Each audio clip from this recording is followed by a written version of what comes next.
But let me give the floor right now to Marissa, and just point out that DA Boudin has just an hour to spend with us before he goes on to some other appointments he has. So we may stop about midway through if there are any questions for him, and then go on with the rest of the panel. So Marissa, it's over to you. You have the floor. So Stephen, if that's an issue, please feel free to interrupt so that we can get to Mr. Boudin's questions. So I'm sure folks have questions for him indeed. So thank you so much, Stephen and John Jay, for welcoming us, and particularly me. My name is Marissa Bluestine. I am with the Quattrone Center for the Fair Administration of Justice at the University of Pennsylvania Carey Law School, and I'm very excited to be a part of this panel discussion. I just want to set the table a bit before we start. We're here to talk about the Progressive Prosecutor agenda, of course. More specifically, really, what is a progressive prosecutor? How have progressive criminal justice reforms taken hold? How have they, where does the criminal justice reform go from here? So as early as 1940, Attorney General Robert Jackson famously wrote that the prosecutor has more control over life, liberty, and reputation than any other person in America. And the criminal legal system has vested extraordinary control and power in the prosecutor with broad and frankly unchecked discretion, from charging to discovery provision to plea bargaining. Prosecutors drive decisions within the system like no other player. But over the past decade or so, we've seen major sectors of our society question that presumption and that are pushing the idea that a prosecutor can actually be a force for change and for good. Discretion can be used to promote power, but it can also be used to diffuse power. As this movement grows and gains legitimacy, we start to see a difference between a progressive who prosecutes and a progressive prosecutor. So we've seen some strong pushback from stakeholders against some of the reforms that have been pushed by prosecutors, and judges denying agreed upon motions for post-conviction relief, strong issues of, sorry, just adjusting my mic for folks, pushing back again, as I said, for post-conviction relief and resentencing, law enforcement, of course, being very active against some of these reforms, even legislators working to undermine some of the reform measures. So as the movement grows and moves forward, questions are rising on whether prosecutors are even qualified or able to play the role in reducing mass incarceration that we hope they can. Professor Abby Smith, in fact, 20 years ago, asked the question, can a good person be a good prosecutor? So today we're going to look deeply into those issues surrounding this movement from people who are deeply involved. John Chisholm has been the elected district attorney in Milwaukee, Wisconsin since 2007. Mr. Chisholm has spearheaded changes in his office that have been duplicated by other offices in the country in areas such as evidence-based investigations, reducing reliance on incarceration, and increased community involvement. Miriam Krinsky is a former federal prosecutor and the director of Fair and Just Prosecution, an organization dedicated to supporting elected prosecutors with information sharing and resource materials, and promoting a collaborative approach to criminal justice reform. Darcy Covert is a state public defender, currently serving in Seattle after beginning her career in San Francisco. Ms. Covert conducts research in the areas of prosecutorial discretion and decision-making, and recently published a provocative article questioning the viability of the progressive prosecutor movement. And finally, Chesa Boudin is the newly elected district attorney of San Francisco. A career public defender, Mr. Boudin was elected to office on a platform centered on decarceration and even ending cash bail. Since taking office, Mr. Boudin has pursued an aggressive agenda to bring transparency to the office, with a focus on ending racist practices in criminal investigations and prosecution. So each of our panelists will give a brief introduction, explaining what they think about the progressive prosecutor movement and their own role in that. Then we'll move through a series of a few questions about the history of the progressive prosecutor movement, what prosecutors who self-identify as progressive have accomplished, and then how the traditional system has responded or pushed back against some of those accomplishments. But finally, of course, we'll leave a good amount of time for your questions, which you can put up through the Q&A and we'll be moderating. So for our panelists, welcome. Thank you so much for your time and for sharing with us. And I want to start with you, Mr. Chisholm. What does it mean to be a progressive prosecutor to you? Well, thank you very much, Marissa. It's great to be with John Jay University again, or John Jay College. And yeah, so I'm glad you started where you started with Justice Jackson, right? So if you were to look at very general movements in criminal justice, that's as good a place to start as any. And I would say throughout the 40s and 50s, there was sort of what I would describe as the model criminal code movement, which basically tried to take the pre-existing laws that existed in separate jurisdictions and assign some rationality to them. And in Wisconsin, that was the signature of Frank Remington with the model penal code and efforts to make substantive law, administrative law much more rational is really what it came down to. Sort of the next phase of the evolution of that I perceive the prosecutors have played a major role in was really more of an efficiency model than anything else. In other words, the idea was that all the problems that were occurring in your community could somehow be resolved if you had an efficient process of having the police arrest and intervene in those problems, and then prosecutors making a determination whether they thought the violation rose to the level of a criminal offense, and then you were just off to the races from that point on. Obviously, in retrospect, what we've seen is that right around that time, you had a major ballooning of the footprint of the criminal justice system and a massive sort of unprecedented expansion of incarceration that continues to this day. So I would say, yeah, within the last 10 years, you're starting to move into another epic of how prosecutors perceive their role. And I would, again, these are not academic terms; they're more experiential, and that would be that I think that prosecutors that have particularly, look, I started this, working since about 1993 as a prosecutor, and at some point in time, you start questioning whether you're achieving the result that you want to achieve, which is you want your community to be safe, and you're just starting to ask if some of the processes that you're engaging in are achieving that result. So by about 2006, when I first ran for office, one of the first things I committed to, and of course I didn't call myself a progressive, that just wasn't a term used, but I recognized that there were serious issues in my community that correlated to race, to poverty, to concentrated disadvantage and violence, and all of those issues. And I just made a commitment that I would start looking at it as objectively as I could and try to change what I could control, try to change the things that I was doing so that it would actually impact in a positive way in the community.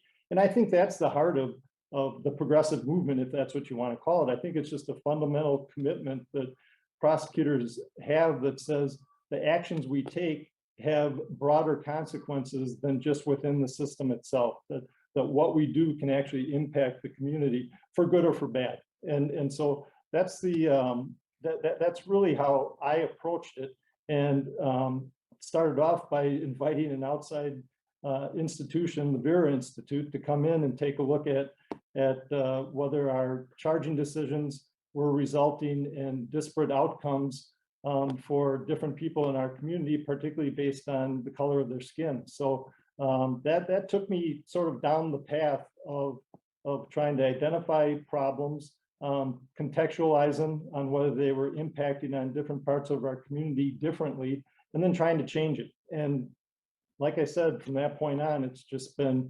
engaging in really thoughtful and challenging engagement from like-minded people that are trying to do the same thing.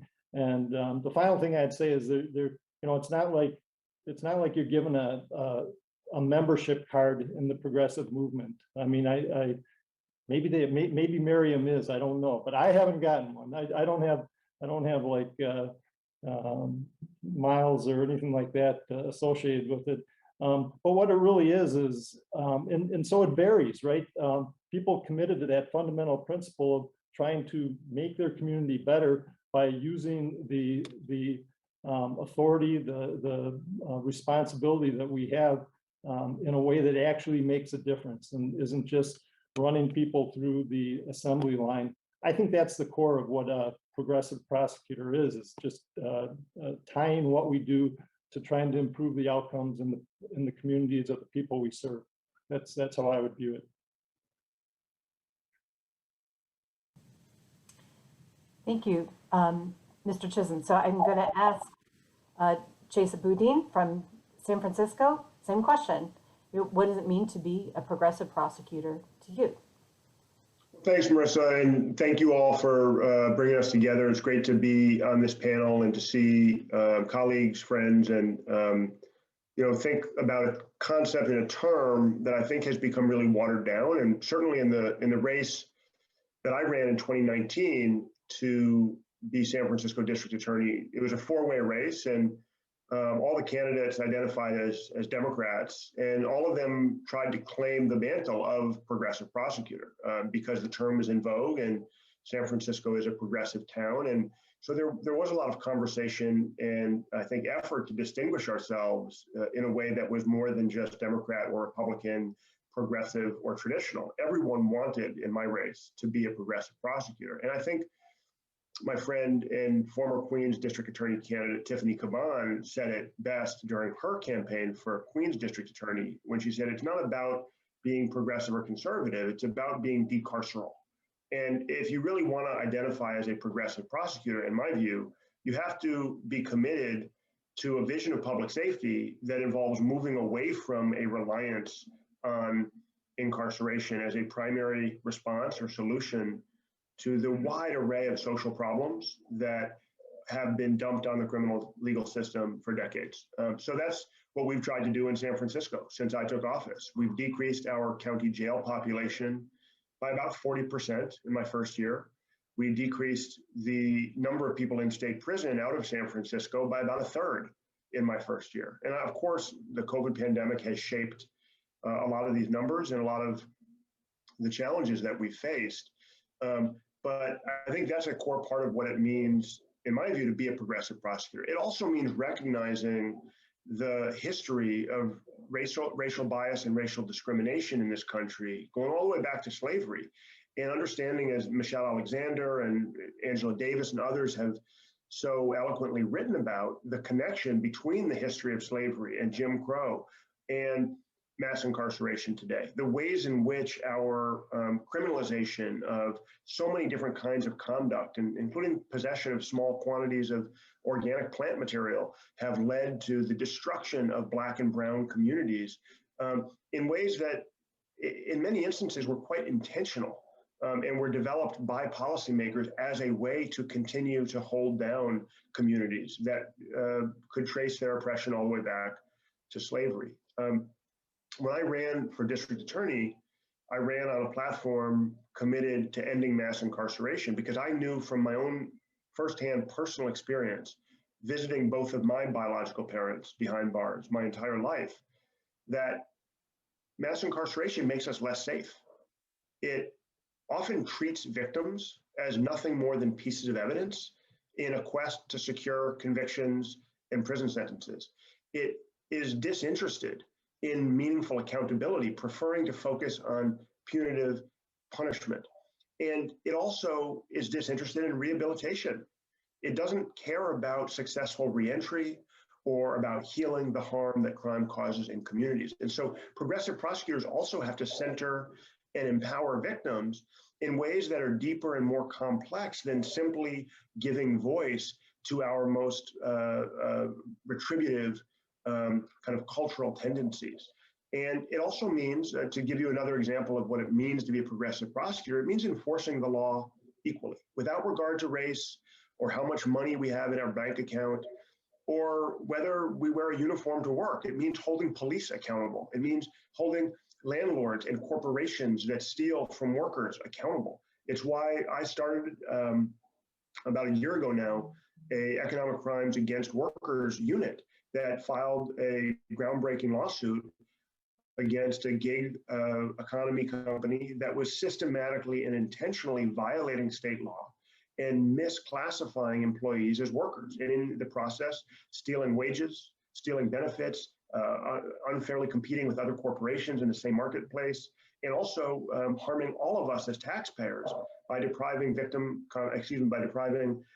worker compensation funds and unemployment funds in Sacramento of the resources they needed to pay out benefits when the pandemic started.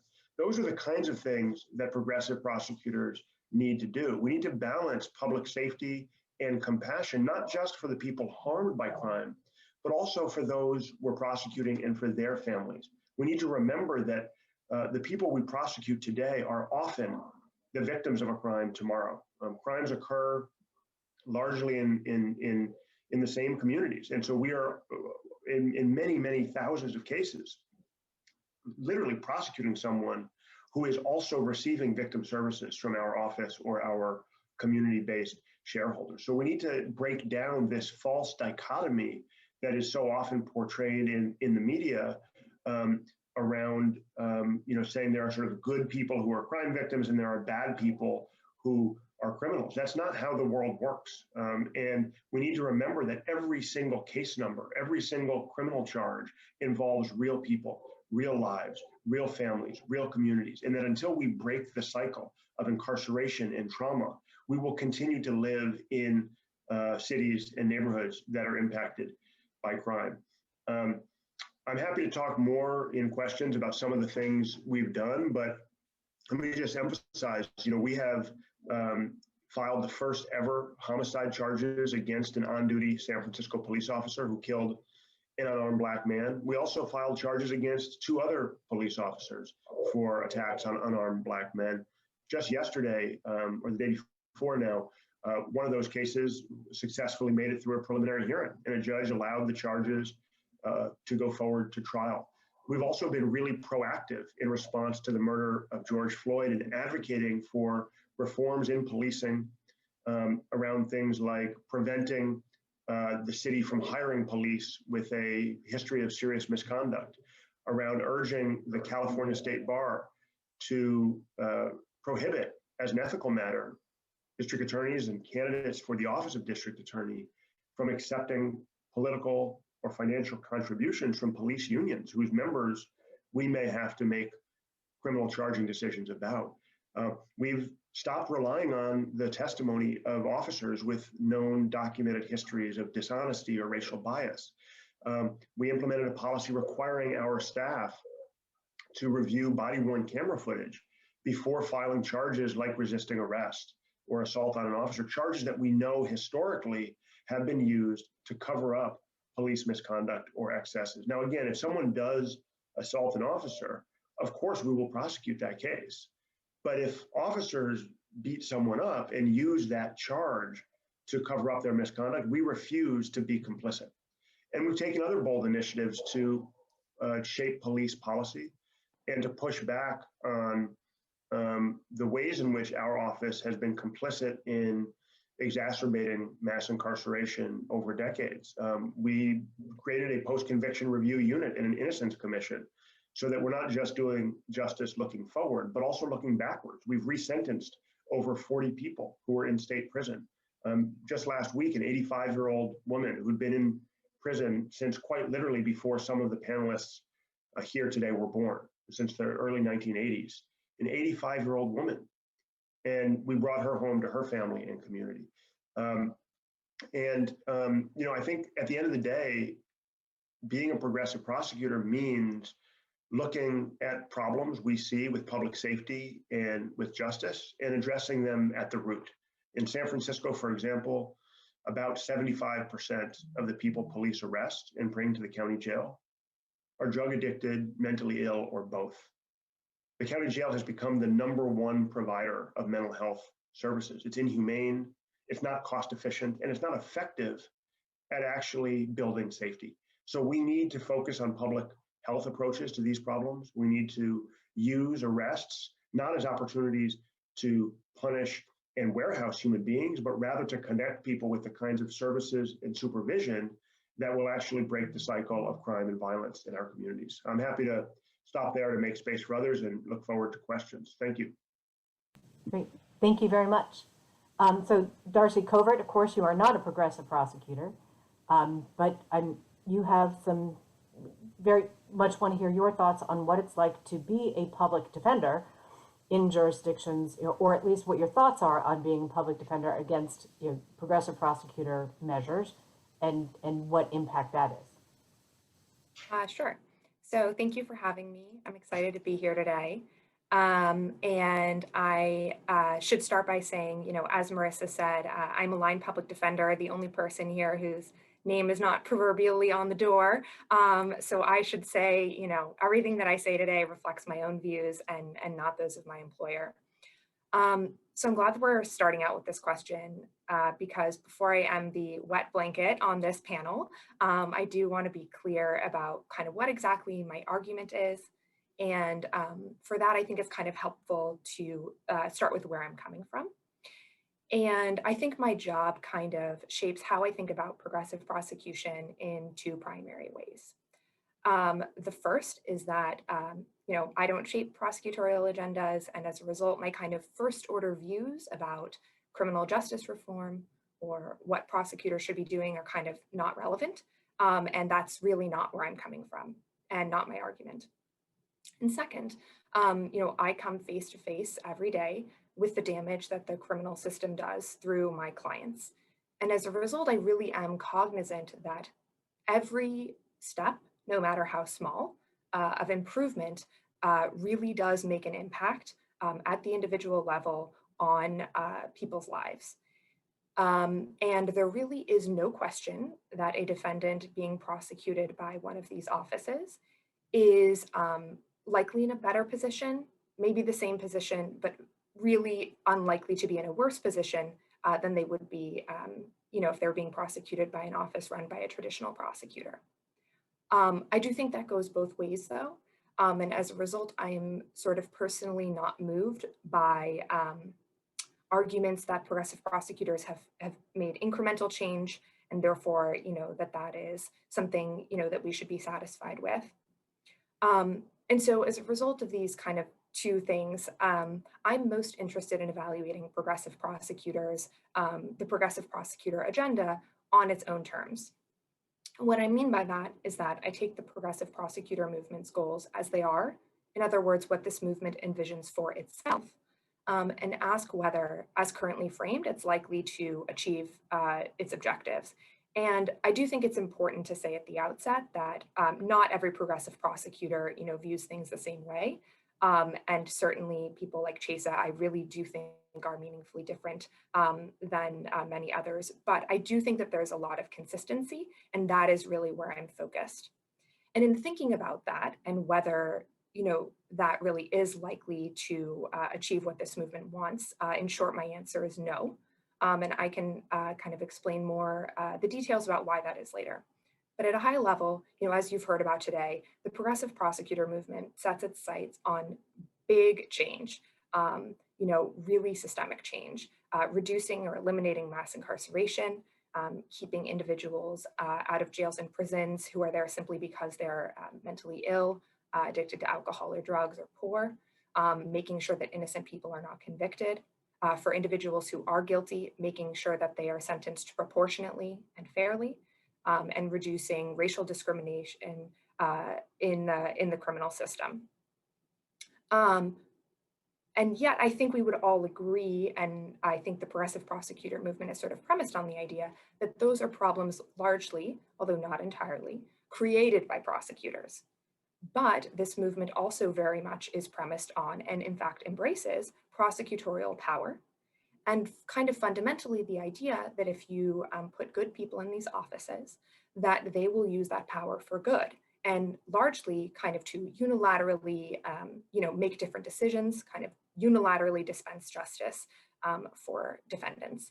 And I am skeptical about that, largely because the policies, again, that we see at kind of the core of this movement and not necessarily at all the edges, involve deploying the power of the state in ways that we already know does not keep people out of jails and prisons, because these are not new ideas. And so instead, I think the prosecutors who are truly committed, to making these really meaningful and substantive changes to the system should support the reduction of power and resources from their offices and building up power and resources elsewhere. And that involves things like limitations on prosecutorial power, but also supporting, for example, the revival of social services so that people are getting the resources they need in the community so that they are never coming into contact with the criminal system in the first place. So happy to, again, talk more about kind of the nuts and bolts later in the panel, but I will leave it there for now. Terrific. Thank you. And I'm going to ask Miriam Krinsky from the Fair and Just Prosecution, of course, to kind of weigh in on this question as well. So thanks, Marissa, and I also want to thank the organizers for setting the table for what is an incredibly timely conversation. And let me start by noting that, again, while my name doesn't sit on any door, Darcy, I do bring to this issue a decade and a half of experience as a prosecutor. And in many ways, because it was during the 80s and 90s and that heyday of the ramp up of tough on crime, the sorts of policies and practices that we now know were inherently failed, but that fueled mass incarceration.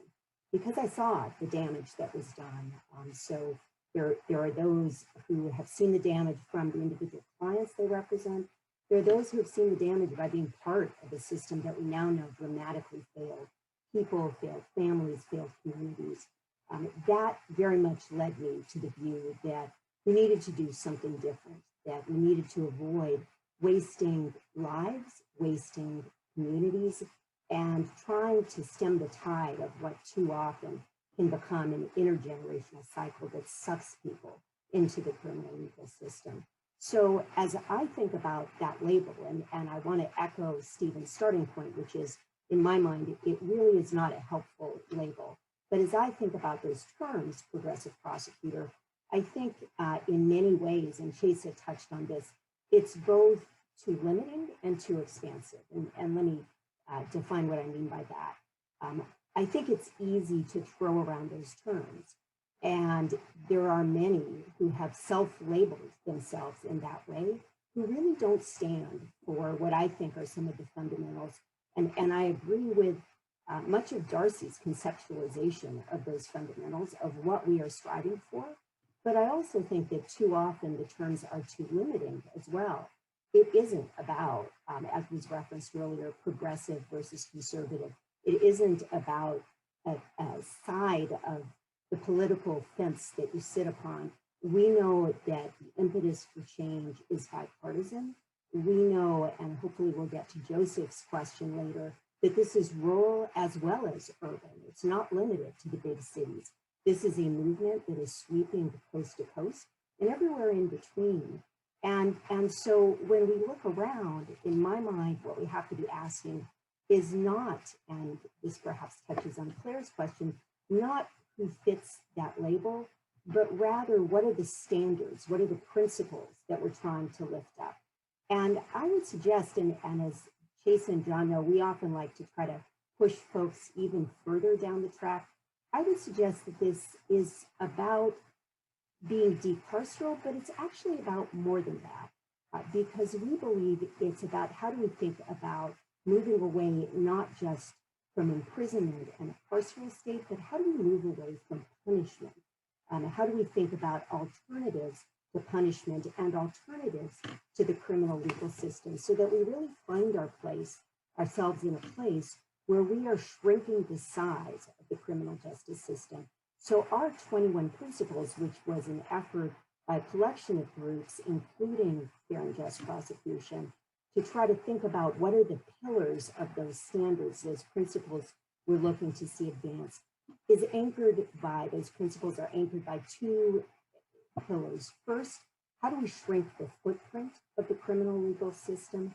And second of all, how do we increase accountability and fairness? So what do we want less of and what do we want more of. In shrinking that footprint, it's acknowledging, as Chesa mentioned earlier, that we should never be at a point where we have to bring people in, we have to incarcerate them before we can treat them.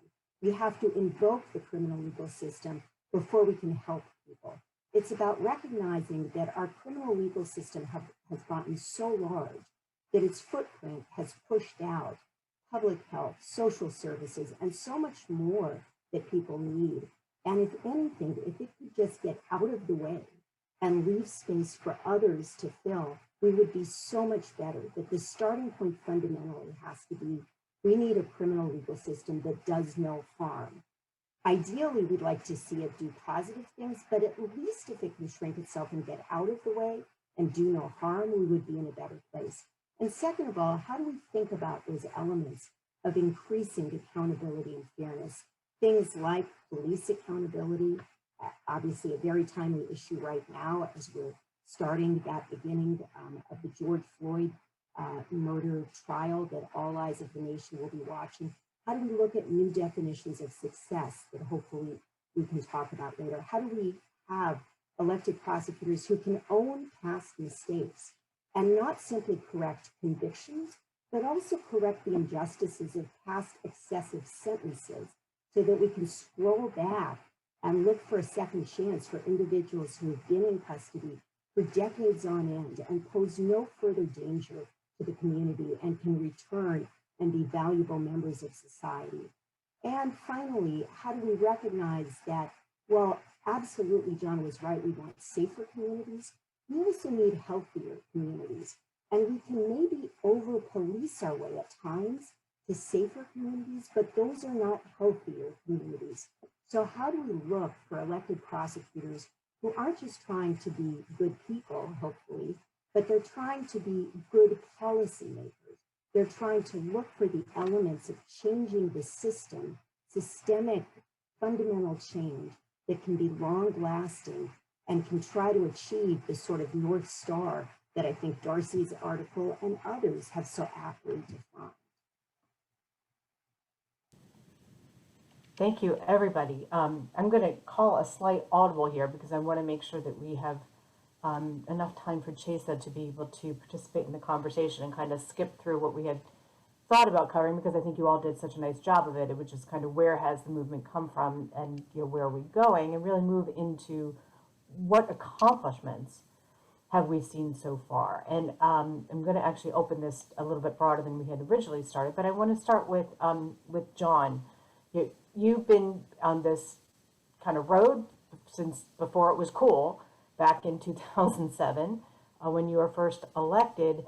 What do you think that, at least from your perspective, as someone who self-identifies as a progressive prosecutor, what accomplishments have you seen accomplished in your own jurisdiction, and kind of how does that flow out from not just there as you as the centerpiece, but into other national conversations?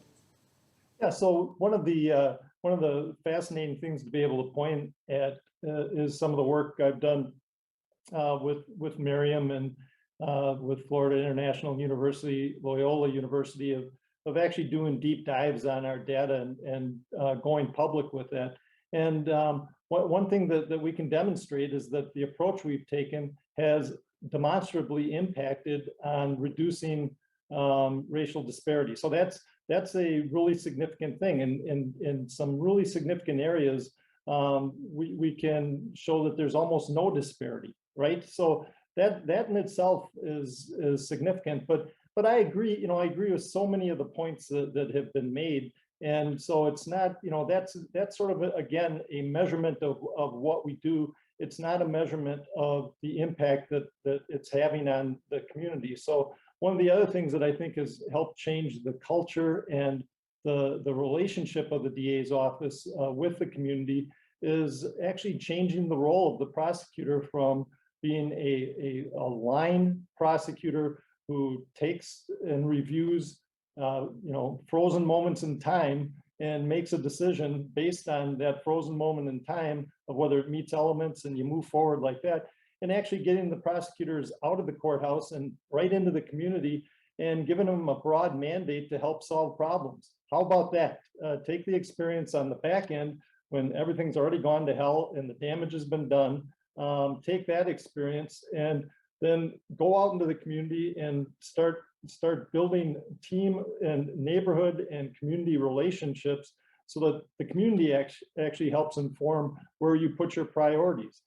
They help direct where you're going to put resources, and your role is really to facilitate that and to use the skills and the access to resources, and yes, indeed, and access to power when that's needed. But it's done in collaboration with the community, and it starts changing. It starts changing how people view the prosecutors. The most successful thing that happens for me is when I'm in a community setting and somebody starts talking about one of their community prosecutors. Community prosecutor is a bad name for them. We're going to have to figure out a much better name, but the relationship has changed because they'll be talking to me as the DA, almost with the sense that prosecutor that works with them is their prosecutor. It doesn't necessarily work for me. He or she works for them, and that's one fundamental way you can approach it. I also think that by meaningful collaborations with entities outside, both inside and outside the system. In other words, actually giving your public defenders and your defense bar an actual voice in setting policy, and setting up processes where, for example, something as simple as make sure that they have all the information that you have right from the start, right? I mean, it doesn't seem like that big a stretch, but there's a lot of systems where the defense bar or the public defenders can't even make an assessment initially of what their client faces until they get the police report. So you can set up a system where you allow access and you start the process of assessing what people actually need, what kind of risk do they pose, what do they actually need, and then trying to divert them. The biggest challenge, I will tell you, and I don't disagree with anything Darcy's saying, the problem is the perennial question that every prosecutor faces who's committed to reforming this process is the question of divert to what? We have seen in the last year that there is nothing to divert to. We have failed atrociously as a country because we don't have a public health system. We have not prioritized that. We have not prioritized giving people safe, affordable housing. We've done the exact opposite. But we have not prioritized making our communities healthy. And so redefining the relationship with the prosecutor and allowing a prosecutor to do things besides just prosecute cases is actually very empowering. And I think it's going to attract a new generation of prosecutors who are not going to be enamored with the classic law and order vision of dramatic adversarial contests in court. That's my final point, is that we also have to move away from what we all do. Anybody that's been through law school is indoctrinated in the adversarial system. And we have to start moving away from that. There's a time and a place for it, both for public defenders, for defense attorneys, for prosecutors, for judges.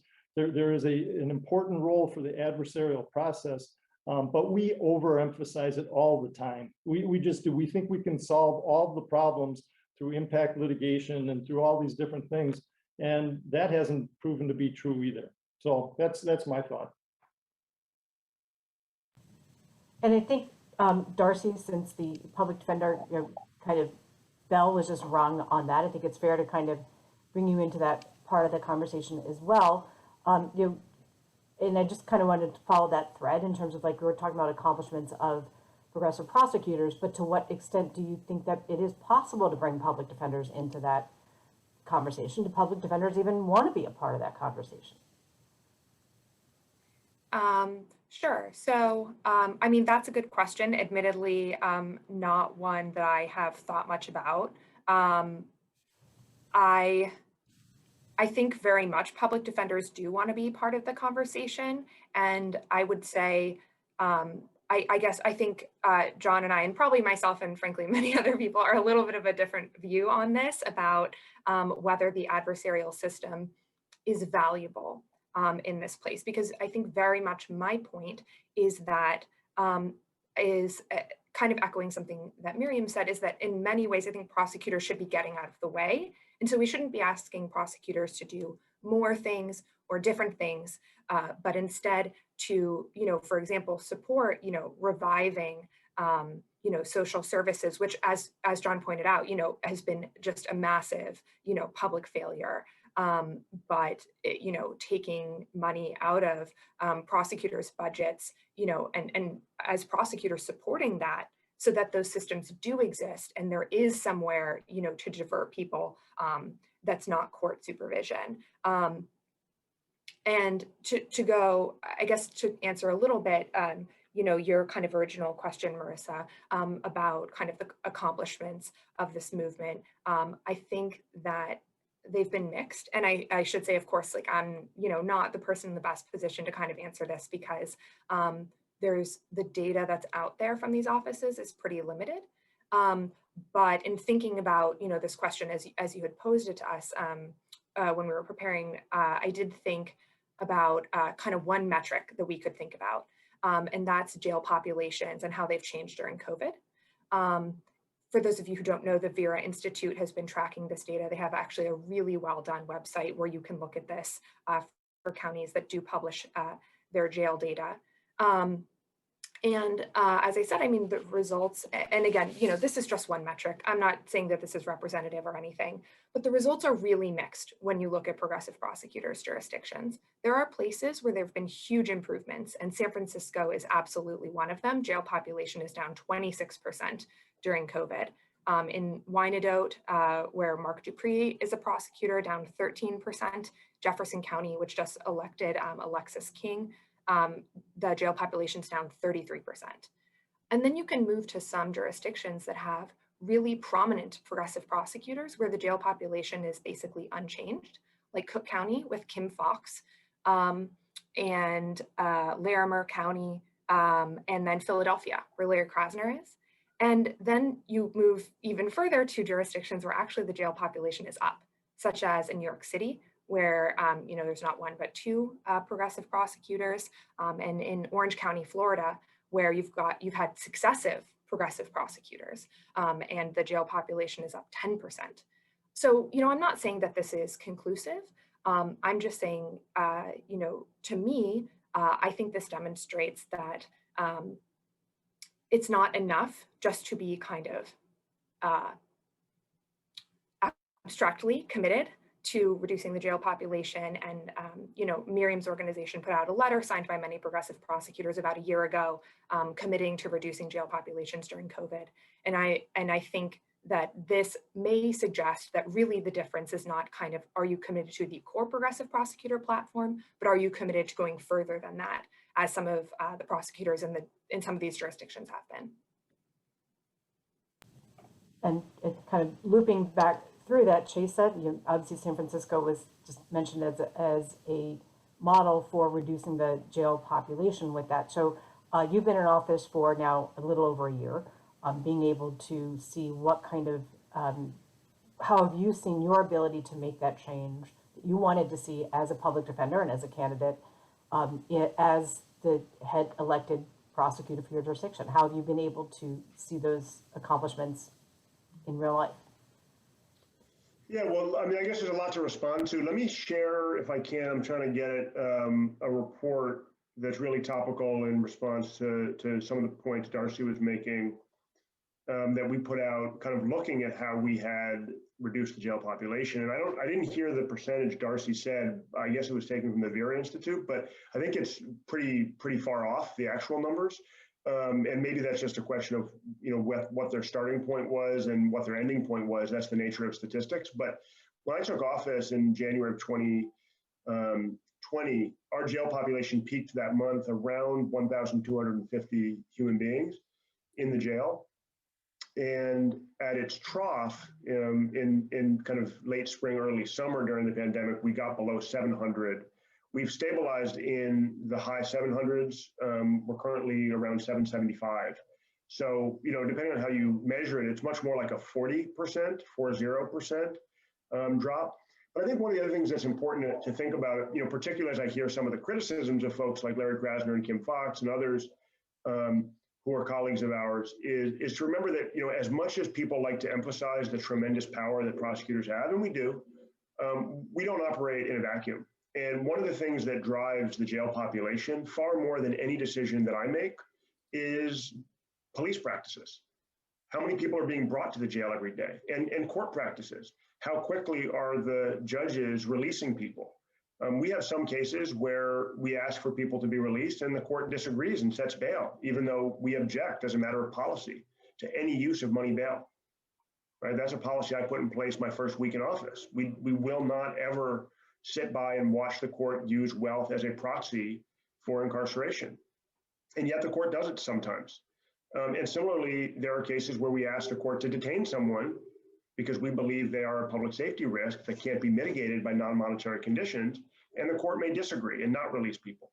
So, we, as much as folks like to focus on prosecutors as a uniquely powerful entity within the broader criminal legal system, it's also true, as in every other area of government life, that there are checks and balances on our power. And I think that also dovetails with a point that Darcy makes in her article, and something that, frankly, I didn't fully appreciate myself when I was a public defender for many years, until, I had to actually start dealing with the budget process as a department head. But I would love if all of the money that is going into the war on drugs instead went into a public health approach to battling addiction. But I don't control the budget. In fact, I don't have any control over the budget. The mayor and the board of supervisors control the budget in San Francisco and in most jurisdictions. And so it's not as simple as saying, well, we'll give up resources or get out of the way, as one of the panelists said, and then we get to control where the resources go. The problem is we are dealing with a world in which if I get out of the way and stop prosecuting the drug cases that I know are ineffective as a response to the really serious challenges we have with overdose fatalities and with addiction, then what happens as a practical matter is not that that money gets given to public health services or harm reduction or safe consumption sites. As a practical matter, the U.S. attorney starts prosecuting people for the same exact cases. And the U.S. attorney cooperates with ICE, and those people get deported, which they wouldn't if I were the one prosecuting them. And those people don't get access to drug treatment programs or our drug court, which they will if I'm the one prosecuting people who have substance use disorders. So it is a much more complicated terrain when you're in this seat than I think in an idealistic world it would be from the outside. And I have defense attorneys who practice in federal court, in some cases, calling me and begging me not to stop prosecuting drug cases. And it seems counterintuitive when you're in the standpoint of a public defender. I wouldn't, when I was a public defender for many years, wouldn't have anticipated that. But when the alternative is a Trump administration U.S. attorney doing drug sweeps in poor neighborhoods and detaining people pre-trial and then handing them over to ICE, that's a really, really stark alternative. It's a dire one for the people. And it's not that my office prosecuting them is somehow good or benevolent. No one wants to be prosecuted, of course. But the alternative isn't this sort of idealized, well, I can give up my budget and then we'll have, all the public health programming that John mentioned, this country is systematically underfunded. The alternative is often something far worse. And so I think the work of public defenders and of criminal justice reform advocates and of progressive prosecutors is to build those alternatives, but we're flying an airplane and we're trying to build an alternative in midair. And so getting out of the way when you're dealing with, for example, people who repeatedly commit acts of violence against vulnerable elders, getting out of the way is complicated. We don't need to think that jail or prison is a good solution, but until we have a good solution, I'm not going to simply say, well, because I don't like jail and prison, I'm going to stand by and watch while people who engage in repeated acts of violence continue to do that. We can't. That's not our job. That's not what we're elected to do. It's not the role that we have to play when it comes to public safety. And I appreciate when public defenders do get engaged and say, hey, this is based on trauma, and this is based on a history of mental illness, and this is based on someone being unhoused, and all those things that are really important context that as prosecutors, we don't have the luxury of necessarily knowing without collaborative and sometimes adversarial public defenders giving us that information. That information informs the decisions we make. But until we have, not necessarily from us, but until we as a society have effective ways to respond to violence in particular, we need to figure out how we can intervene in ways that minimize harm, but also engage people who feel under attack, who feel that they are unsafe in their own neighborhoods, their own homes, their own communities, and that make clear that there are consequences and there is accountability when you cause harm in the community. What that accountability looks like, I think, as Danielle Surratt writes really eloquently about, in her book, that accountability should be and must be more complicated than simply punishment.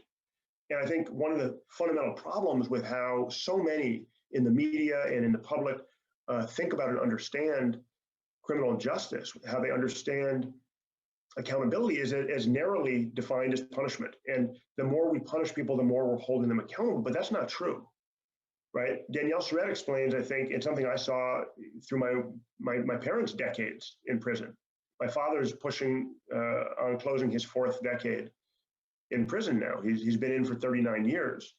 And as difficult as that length of incarceration is, as difficult as any period of incarceration is, it's possible to simply and passively accept it. What's harder, what's more challenging, what's more transformative is being held accountable in ways that directly engage with the people whose lives the crime harmed. And so when one of the victims of my father's crime went to visit him in his prison, when he came face to face with her and understood from seeing her humanity and hearing her story, the harm that his crime caused, it did more for his understanding and for his compassion and for his remorse than any number of decades in a cage could do. And our system is sadly really devoid of that kind of meaningful accountability, of that kind of transformative justice. So I think we need more of it, and we need people in our communities, the people who elect us and re-elect us, hopefully, to appreciate that restorative justice can be far more powerful of a tool to hold folks who've caused harm accountable, and far more effective of a tool to uplift and heal victims who've been harmed than simply imposing arbitrary numbers of years of punishment. Thank you. And Miriam, I would appreciate if you could kind of pick up on that thread. I mean, from the national perspective that you have, in terms of when we talk about accomplishments of prosecutors' offices and where they've gone, have progressive prosecutors moved that discussion at all away from carceral communities as the answer for holding people accountable? Are we having broader discussions now, incorporating restorative justice values or other non-incarceration means of accountability? And where do you see that those accomplishments is moving forward?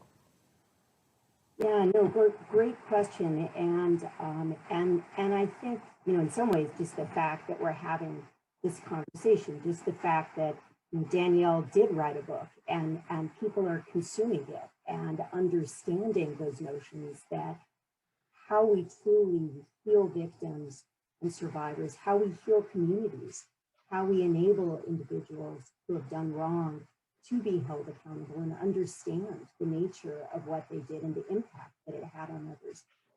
I think that is starting to spread, and we are starting to see an awakening to the need to think about these things differently and to change the pre-existing paradigms, and certainly to move away, as data shows us, the dramatic extent of its failures from practices in the 80s and the 90s, in the heyday of tough on crime. I think we saw through efforts of our prior federal administration and federal leaders, our prior president, our prior attorneys general over the last 4 years, to resurrect a bit of that tough on crime thinking and narrative, and the refusal through polling and other evidence that we saw at the polling booth as well, of members of our communities to embrace it, to be fooled by it, to presume that that narrative aligned with facts.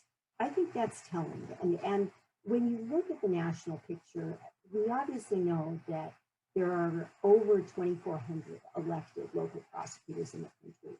And so someone might look at that and say, so what difference really can a few dozen or close to 100 more reform-minded elected prosecutors make? But when you drill into that data, we see a couple of things. First of all, we know that around a quarter of our nation's jail population resides in just 35 prosecutorial districts. So if you could change the way those 35 prosecutorial districts think about the job that they do, you have impacted a quarter of our jails population in this country. We know, and this is from great work that Professor Carissa Hessick in North Carolina did, that if you change just 148 prosecutorial leaders, you can impact over 50% of the jail population. And Carissa and I wrote an op-ed that looked at some of those figures. So I think the other thing we have to realize is, in terms of reflecting on the national change, is the fact that as of just a few years ago, only 1% of elected prosecutors were Black females. As of just a few years ago, 95% of incumbent elected prosecutors, sorry, John and Chesa, were reelected, and 85% of the time they weren't even challenged. There wasn't even a conversation in the community about the job they were doing, about the standards we were holding them to, about the nature and metrics and vision of our criminal legal system that we wanted to see them perpetuate. So scrolling forward, what we now know is that is no longer the norm. We are seeing increasing numbers of women and women of color elected to these offices. Sadly, they are receiving a harsher degree of pushback than any other elected prosecutors almost in the nation. We also know that these races are being paid attention to, that incumbents are no longer feeling that they hold the job for life, that the conversations are happening, and that individuals like Chesa or Larry Krasner, as was mentioned in the questions, in Philadelphia, Rachel Rollins in Boston, most recently in Los Angeles, George Gascon, they are running, they are winning, and in many instances, they are beating incumbents in those challenges. We know that in the last election, in November of last year, that reform-minded new prosecutors were elected in jurisdictions that represent over 20% of our nation's population. So I think when you look at that, what we see is that these changes are here to stay. They're here to stay, and they're here to stay in the face and in the hands of individuals who, with the stroke of a pen, can from day one make the kinds of changes that are incredibly significant that we saw George Gascon make the day he assumed office and was sworn in. With the stroke of a pen, they can say, no longer will this jurisdiction seek the death penalty. No longer will we charge kids in adult court. No longer will we be seeking sentencing enhancements, 3 strikes, or the sorts of things like mandatory minimums that ramped up mass incarceration. These changes are huge. And so they really do have the ability to effectuate change, but we also know that those changes are only going to be as good as the weakest link in the system, and that we have to be looking beyond elected prosecutors. As was mentioned, we have to look at policing leaders, and actually we are seeing reform-minded sheriffs elected in various parts of the country. We have to look at judges, and we are seeing, as reflected in one of the questions, some reform-minded judges running on an agenda of change and being elected. We know that they have to be able, and a question asked about this, and perhaps we'll have a chance to dwell on it, to change the culture in their own office.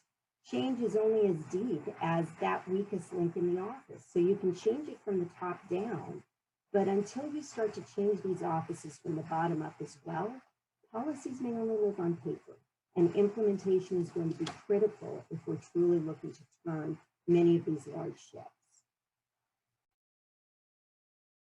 Thank you, Miriam. And I want to, again, kind of use that to move forward a bit, yes, to talk about this issue of pushback, right? So There have been some questions in the Q&A, both about pushback from outside the office, from legislators or judges or even law enforcement, but also that issue of the culture within that we've seen in so many offices. I mean, we've seen it, I live in Philadelphia, we see it here in Philadelphia, where the line DAs actually push back against some of the changes that the elected wants to make. And I want to kind of focus that back to John and Chesa in terms of your experiences. You know, what kinds of systemic pushback have you seen, both from outside the office and from within, and how have you had to kind of deal with that to be able to either convince people that you're right and that your policies are good for the community and strengthen the community, or have you had to modify in order to kind of make sure the system is still flowing? I'll ask John for that first and then Chesa.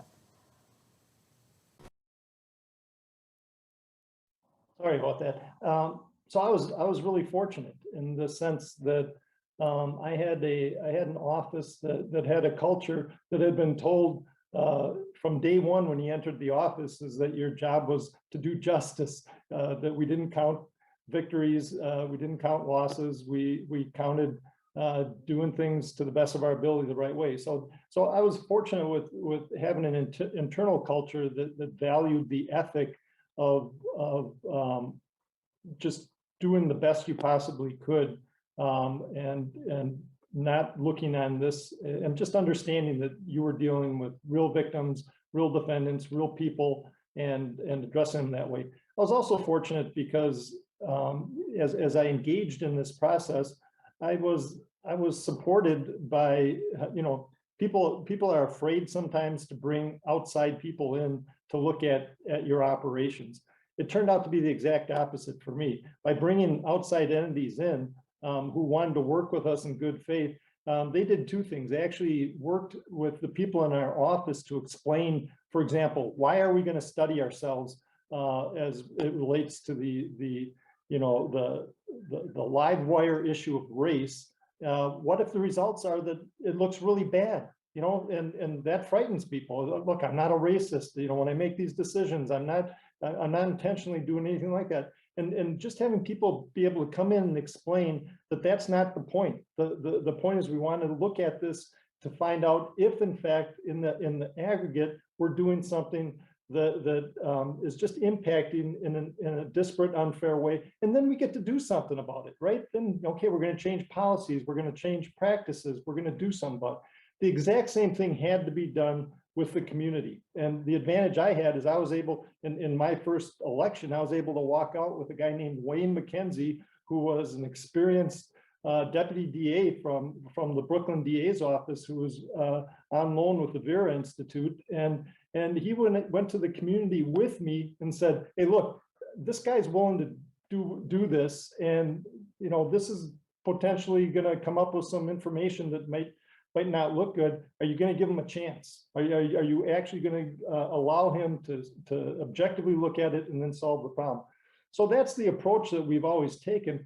I just believe strongly that people get into public service, whether you're a public defender, a prosecutor, your motivations should be the same, right? You want to make your community a better place. And so you attract people that understand that there's going to be sacrifices that come along with that, but then you also have to lead them. You know, you have to lead them, you have to engage with them, you have to listen to them, and then you have to do the same thing with the community. When the community is telling you things, you have to just be willing to listen to them, to engage with them, and sometimes it's very, very uncomfortable, unpleasant, and sometimes you're going to feel it's unfair because the information sometimes isn't, you know, it's so hard to overcome some of the false information, and more importantly, it's hard to overcome a historical narrative that's based on very true lived experiences, right? That distrust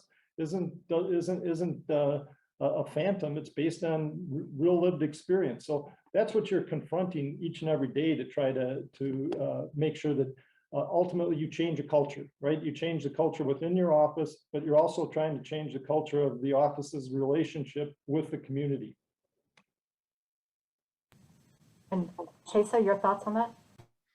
Yeah, I mean, similar to John, I had the benefit of coming into an office that had, a history of reform-minded leadership and that had already begun to lay the groundwork and build a foundation for a lot of the changes that I wanted to accelerate. And that definitely helped. But there was also a need to make change and to show that we would be aggressive in fulfilling the promises I was elected on. And change is hard. These are big bureaucratic institutions, and they have cultures, and they have people who've been there for, in some cases, 30, 40 years. And the people in our office, no matter how much, they may, agree or disagree with a particular policy, and this is true in all of our offices, these are people who believe that they are doing good work for their communities. They took these jobs not because they wanted to accelerate racial disparities or because they thought that they were going to destroy Black and brown communities. They took these jobs because of their perception of how they could make a contribution. They to become a public defender or a district attorney, you are foregoing opportunities to make more money at a place like Goldman Sachs or McKinsey or a big law firm, right? And those are opportunities that are available to most of the people in our offices, and yet they choose to go into government service. And so when someone gets elected, like me or John or George or Kim or Larry, and they come in and they say, hey, what you've been doing for 5 years or 10 years or 20 years is actually causing more harm than it's helping. That's a really difficult thing for people to hear, and they resist that. They don't want to hear that. They don't want to believe that for their entire life, their entire career, they've been doing harm. And they don't want to believe that an outsider like me, a career public defender, knows better than they do how to be a prosecutor or how to be a prosecutor that helps promote public safety. So yeah, those changes inevitably lead to some pushback. And what it looks like really depends on a lot of in the weeds issues. In LA, George Gascon is dealing with not just the biggest office in terms of the number of attorneys in the country, but also an office where the individual attorneys have civil service protections. And that not only ties his hands in terms of accelerating the change, but it emboldens the resistance that he faces from rank and file. In other offices, people may be at will employees, and so where they may be smaller and easier to manage. In my office, it's a mid-sized office. We have about 300 staff, but it's small enough that I can allow for exceptions to my policies, and I can personally oversee and decide when to make exceptions. You probably can't do that in an office as big as LA. And so there's a lot of, I think, really detail-oriented in the weeds decisions that have to be made about how we're going to accelerate the change that we were elected to bring about based on the labor issues, the framework you're inheriting, the particular local policies, how many courthouses you have. Those kinds of things make a really big difference from a technical standpoint of how do you go about managing and leading change. So there's not a one-size-fits-all solution, but you're absolutely going to see resistance from within these offices, even from people who are truly dedicated to a common vision of public safety and racial equity, because people have dedicated their careers to it, and it's hard to change their minds. It's hard for someone to recognize or accept that what they've been doing may be hurting more than it's helping. And I think I want to kind of also address some of the questions out in the Q&A about where the political angle for this comes in. So one of the questions is just about, by focusing in on a district attorney's office as the kind of bearer of criminal justice reform, how does that impact, does that hamper the movement, if you will, given the political pendulums that we often see, right? Of course, we see prosecutors come in on a wave of reform, and then sometimes we see that backlash from the voters about, no, we want to try to kind of move it backwards. And I want to kind of bring Darcy and Miriam into the issue, this question here, particularly Darcy, from one who is in court having to deal with some of these things that can implicate a public defender's client. Is there some concern that by putting the onus behind the district attorneys to make change, that pendulum could swing back and harm clients or others in the criminal legal system? Yeah. So Thanks for asking that, because I think that's a really important question and drives much of my sentiment around what kind of change we need. Kind of implicit in your question is the reality that lower crime rates have really created space in the kind of public imagination for this movement. But that could turn on a dime, and things could go back the other way. And so I would say, first, in thinking about how, much of the progressive prosecutor movement is kind of implemented through internal policies, that's concerning to me, because those policies can be, done away with the stroke of a pen if these district attorneys are replaced. And not only that, but in thinking about, as many people on this panel have mentioned, pushback from line prosecutors who are basically just ignoring policies handed down by their bosses.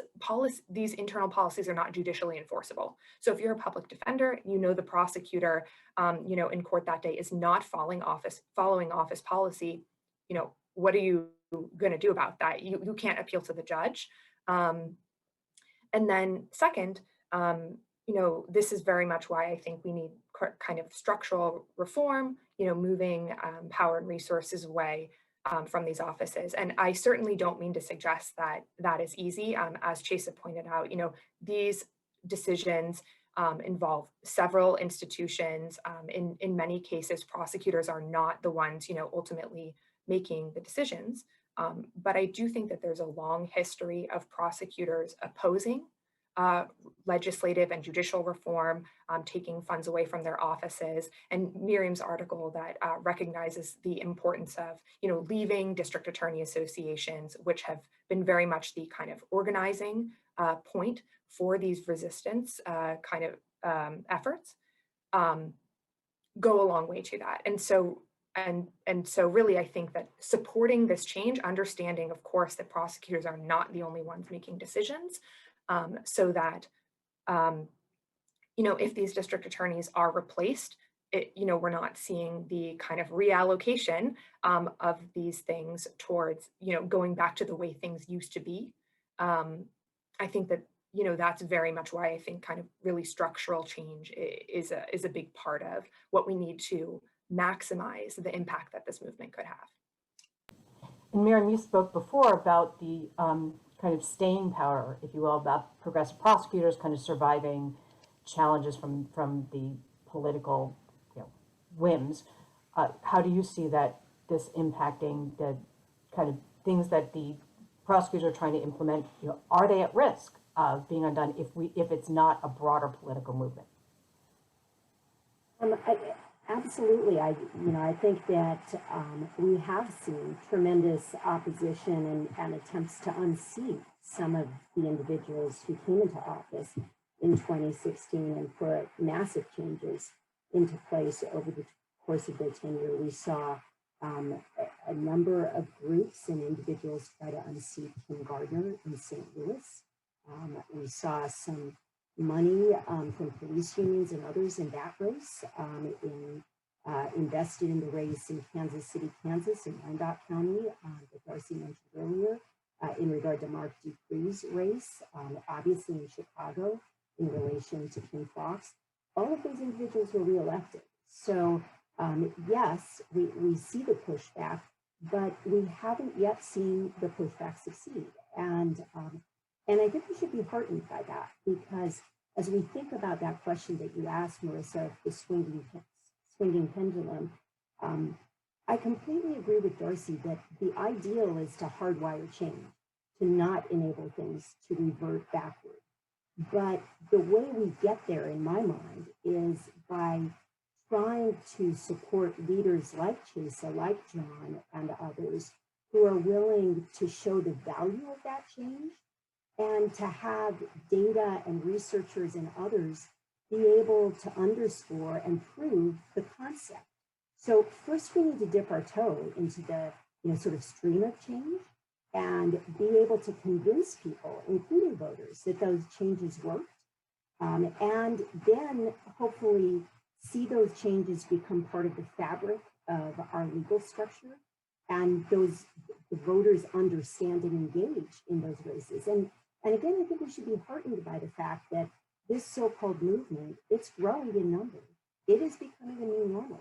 It is threatening state associations. And we are seeing, as Chesa knows well, in California, the formation of an alternative voice of elected prosecutors in the state. We've seen that happen in Virginia as well, where a group of more reform-minded Commonwealth's attorneys came together, supported a variety of reforms, and now Virginia is the first state in the old Confederacy on the verge of eliminating the death penalty. Their governor is about to sign that into law, and that's huge. And in part, that was with the voice of so-called progressive prosecutors coming together to support that change on an exact issue where traditionally state associations have been the ones for decades who have stood in the way of those changes and so many other pivots in our criminal justice system. So I think we have to recognize that things are changing. There is a new normal that's setting in, and voters increasingly are going down ballot to engage and vote in these races. Even that statistic alone, the fact that more voters are choosing to exercise choice on these issues, reflects the fact that they're coming to understand the clout of these positions. And increasingly, they're exercising their voice to say that they've had enough. They don't want to keep doing what we've done for decades. They've seen the spread, they've been impacted by it, and they know it doesn't work, and they don't want to keep wasting lives and wasting money. And I think, Chase, I know you have to leave us, so I want to make sure that there's a question in the panel and the Q&A directly on this point about kind of political wins, if you will, that given the election margin that you had with so many people in the race, do you have a concern about re-election and that this becomes an issue, and if you will, as in the Q&A, a political football in San Francisco as you have to face re-election? And then, of course, any parting words you want to leave us with before we have to say goodbye. Sure. I mean, look, any elected official by definition has to be concerned about their reelection. No matter how many terms you've been in office, no matter how big your margin of victory, that's the beauty of democracy, right? It keeps us accountable.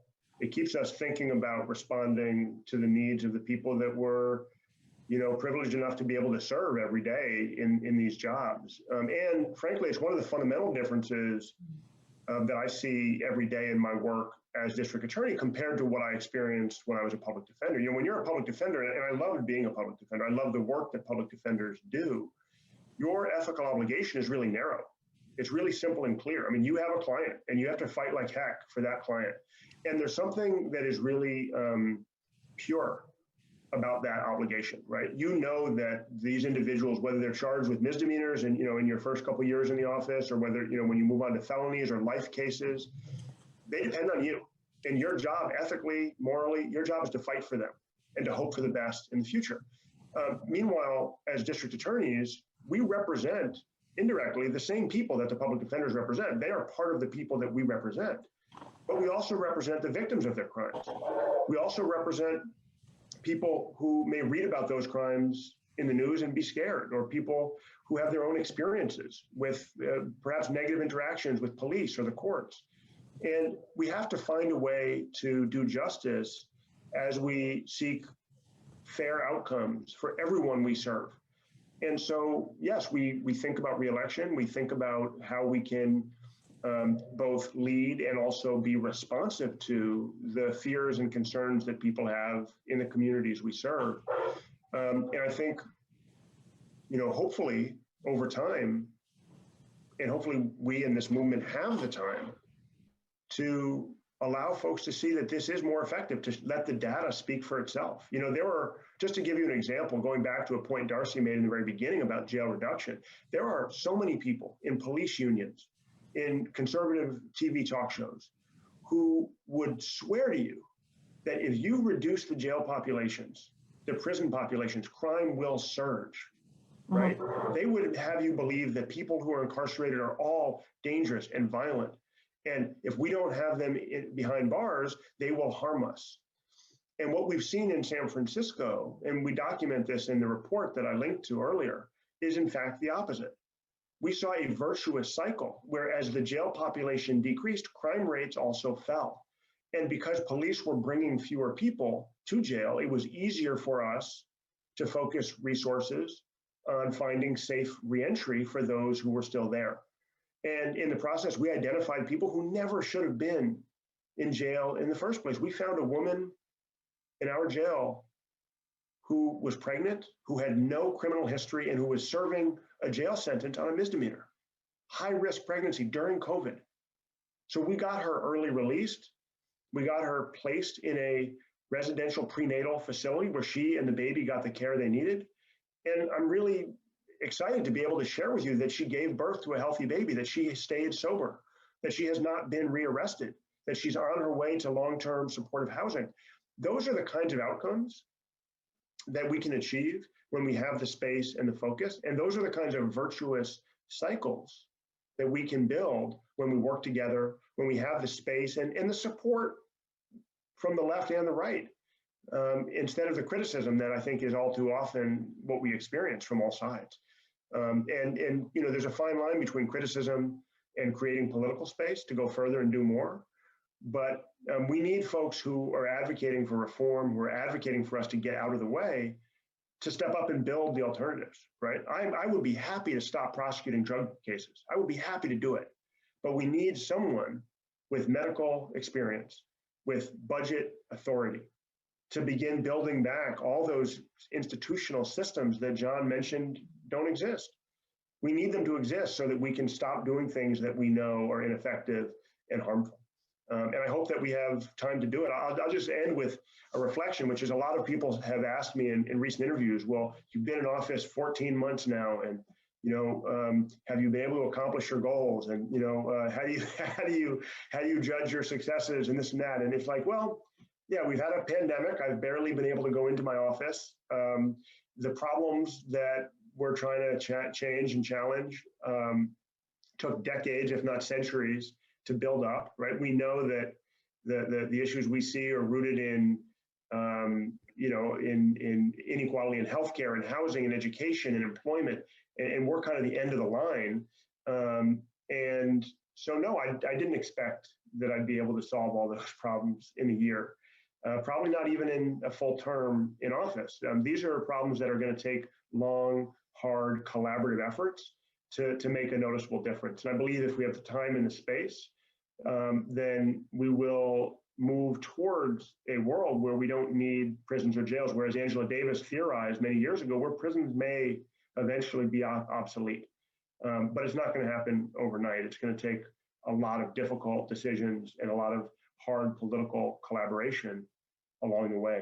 Hey, I'm sorry I have to leave early. I see my friend and our new state senator, Sydney Kamlager, just joined. Really excited that she'll be our new state senator from Los Angeles. Congratulations on an absolutely huge, crushing victory. Really proud. And I know you're going to continue to advocate for the kinds of reforms and policies we've been talking about today, and that will help keep us safe in ways that don't rely on fear-mongering or more prisons to do it. Thank you, Sydney, and thank you, Marissa. All of the other panelists, great to be with you. Sorry, I've got to jump off. Thank you. Thank you, Chesa. John, I kind of want to put that, we just have a very few minutes left here. There's a thread that Miriam kind of dropped that I'd like you to pick up, which is this issue about the district attorneys associations and their pushback. We saw, of course, George Gascon in LA, very publicly pulled out of the California District Attorneys Association. You yourself are involved with a different type of district attorneys association, the APA.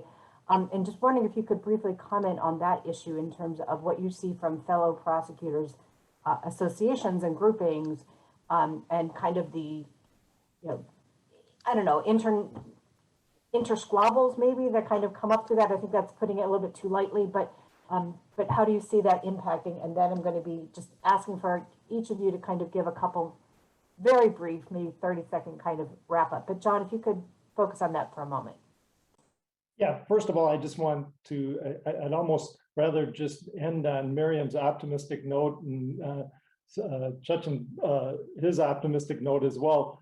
My caution is this, right? And that is, if I were to see, and this is just based on my experience, having been the subject of a very concerted, conservative dark money campaign directed against me, I recognize a couple dynamics that pose a significant challenge to the progressive movement. And the most basic is structural, right? And that is that the majority of our laws in most of our systems are passed by state legislators. And state legislatures are disproportionately right now controlled by people that I would argue are not particularly either informed or supportive of progressive principles. And so that in itself creates a legitimate challenge. And it goes to even to the issue of discretion, right? And this has been mentioned as sort of a concern, a warning, right? And that is that when elected prosecutors engage in policy reform, the pushback can come directly from the legislature. It can come from an attorney general. It can come from the federal prosecutor if he's from aligned with a different party. So the challenges are not, it just moderates your sense that I can personally come in and change the world right here, because you're always, and this is okay. I don't say this as a downer. It's an invited response. Let's put it that way. In legal terms, an invited response means you're pushing the edge, and you're almost asking somebody to come back and rebut what you're saying very forcefully, right? So, but that's okay, because that's part of the dialectic here, right? Is that you're trying to push forward, but you're trying to do it on principled grounds. And so the only other caution I put out there is we can never, ever, ever underestimate the power of fear to create bad public policy. And we are in a time in our nation, and particularly in our communities, mine being at the forefront of this, where violence is simply overwhelming the sense of our perspective of safety. And when people do not feel safe, and I'll give you a proxy for that. I think over somewhere around the range of 20 to 25 million handguns or firearms were sold in the United States last year alone.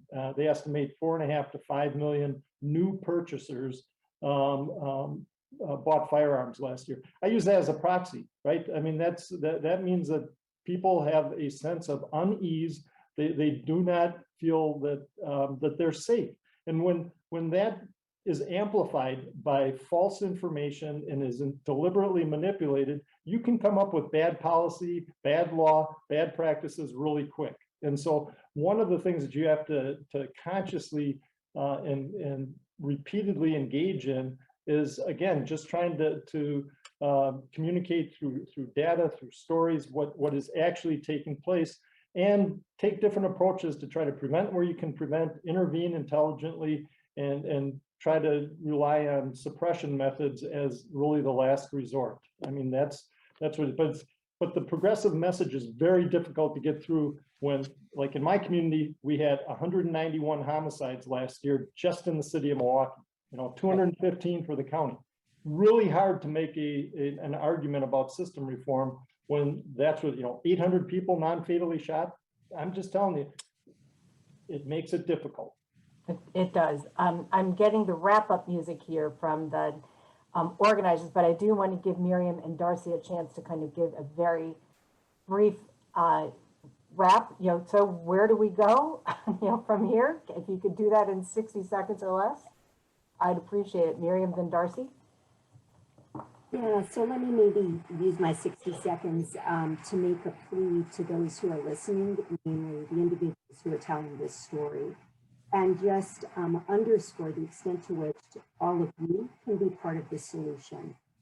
Telling the story in a nuanced way that does not turn it into the most headline-grabbing crime of the moment, but 1,000 other cases that go well, and not letting the fear narrative take over. That's part of the solution, and that's how we're going to chart our way forward. So I appreciate you all again setting the table, and hope this is helpful, and FJP is here to support those efforts. Thank you, Miriam. And Darcy, I know you said you're the wet blanket here, but I think you probably have some optimism left in you. I was just going to say, I mean, I promised to be a downer, and I think I delivered. I like Miriam. I mean, just to say one last thing, you know, for the people who are here, I think that if you're interested in understanding, you know, how progressive prosecution has kind of panned out, you know, in each of these offices, I really encourage you to talk to public defenders who interact with these prosecutors every day. Probably off the record, you may have noticed, you know, I did not talk at all about either of our two progressive prosecutors here.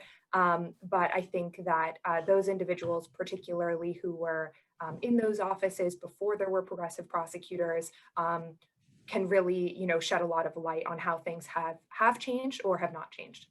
Great. And I just am so grateful to all of you for your time. Thank you, Stephen, for having us all and for asking me to host. This has been quite an honor. And I'm very pleased to have been here with you all today. Thank you so much for your time.